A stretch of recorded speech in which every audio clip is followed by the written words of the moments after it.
જય માતાજી મિત્રો, શીતલ ફેશનમાં આપ સૌનું સ્વાગત છે।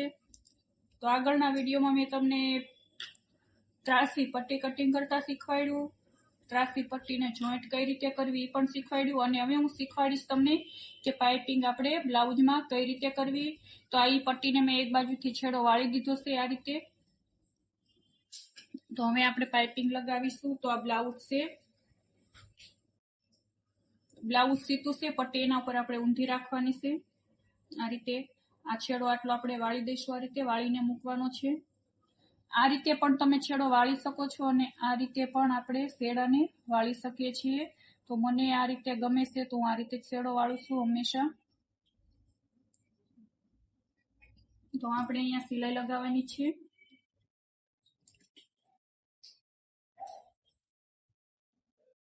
તો આપણે આ રીતે સિલાઈ લગાવી દઈશું। પાઇપિંગ હોય એટલે આપણે આ રીતે ચપટા લેવાના નથી હોતા, એ તો તમને ખ્યાલ જ હશે। તો ઢીલા હાથે આપણે પાઇપિંગને મૂકતું જવાનું છે। નીચેનું બ્લાઉઝ પણ નથી ખેંચવાનું, ઉપરની પટ્ટી પણ ખેંચાવી ન જોઈએ આપણે। અહીંયા શોલ્ડર આવી ગયું છે આપણું। તો જ્યારે આપણે શોલ્ડરે પહોંચવી સિલાઈ લગાવતા લગાવતા ત્યારે આપણે ઉપરની પટ્ટી છે હળવા હાથે થોડી ખેંચવાની છે, આ રીતે ખેંચીને મૂકીશું આ રીતે। તો ખેંચવાનું કારણ એ છે કે શોલ્ડર ઉતરતા હોય, થોડી ઘણી પ્રોબ્લેમ આવતી હોય તો એનાથી નહીં આવે। પછી આપણે પટ્ટીને નથી ખેંચવાની, જ્યારે શોલ્ડરે પહોંચવી ત્યારે હળવા હાથે પટ્ટી ખેંચવાની છે। બાકી આપણે આ રીતે લગાવી દઈશું અમે।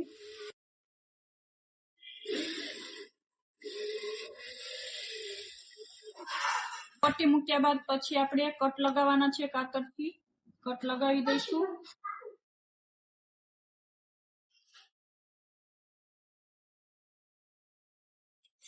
જ્યાં જ્યાં આપણે ગોળ રાઉન્ડ પડતો હોય ત્યાં ત્યાં આપણે કટ લગાવવાના છે આ રીતે। તો જુઓ, કટ પણ મેં લગાવી દીધા છે। કટ લગાવ્યા બાદ આપણે શું કરવાનું છે, આ સિલાઈનું જે ભાગ હોય, આપણે સિલાઈ લગાવેલું જે આ રીતે બાજુ છોડ્યું હોય, આપણે સિલાઈ લગાવીને માર્જિન છોડેલું છે આ સાઈડ, એને આપણે આ રીતે પાઇપિંગની અંદર લેવાનું છે આ રીતે, અને આપણે આ રીતે વાળી દેવાનું છે। પાઇપિંગની સાઈઝ આપણે જેટલી રાખવી એટલી રાખી શકીએ છીએ। આટલી સારી લાગે તો આપણે પાઇપિંગને આટલી સારી રાખીશું। તો આપણે હવે સિલાઈ લગાવીશું। સિલાઈ ક્યાં લગાવવાની છે? સિલાઈ આપણે પાઇપિંગ ઉપર, આ પટ્ટી જે હોય એની ઉપર ના આવી જોઈએ। સિલાઈ અહીંયા જ્યાં હાંધો હોય આપણે અહીંયા સિલાઈ આવી જોઈએ। તમે જોઈ શકો છો, સિલાઈ આપણી અહીંયા આવી જોઈએ। અહીંયા સિલાઈ આવશે તો તમારી પાઇપિંગ સરસ એવી ખીલશે, સરસ એવી બહાર આવશે, ઉભરશે। તો સિલાઈ પાઇપિંગ ઉપર ના આવે એનું આપણે ધ્યાન રાખવાનું છે। તો આપણે અમે સિલાઈ લગાવી દઈએ।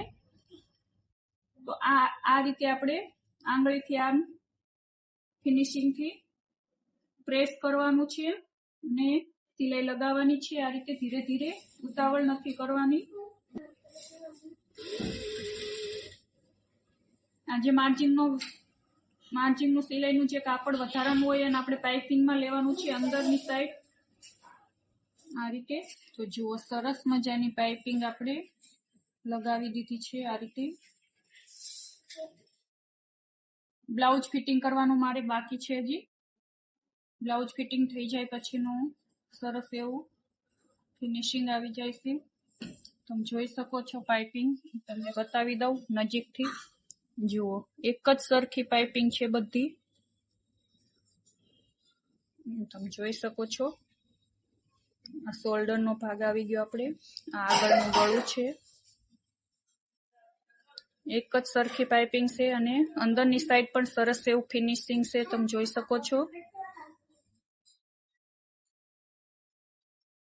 તો બસ એકદમ સહેલી રીત છે પાઇપિંગ લગાવવાની આ રીતે। તમે આ રીતે પાઇપિંગ લગાવશો તો અંદરની સાઈડ પણ ફિનિશિંગ દેખાશે અને બહારની સાઈડ સરસ એવી પાઇપિંગ આપણી ઉભરાઈને આવે છે, એટલે કે નીકળે છે પાઇપિંગ, ખીલી ખીલી રહેશે, સરસ એવી ગોળ પાઇપિંગ જ થાય છે। રેડીમેડ પાઇપિંગ જેવી જ પાઇપિંગ લાગે છે આપણી, જોઈ શકો છો તમે। તો આ પાઇપિંગનો વિડીયો તમને કેવો લાગ્યો અને પાઇપિંગ મૂકવાની રીત કેવી લાગી કમેન્ટ કરીને જરૂરથી કહેજો અને વિડીયો ગમ્યો હોય તો લાઈક કમેન્ટ અને શેર જરૂરથી કરી દેજો. તો જય માતાજી બધાને.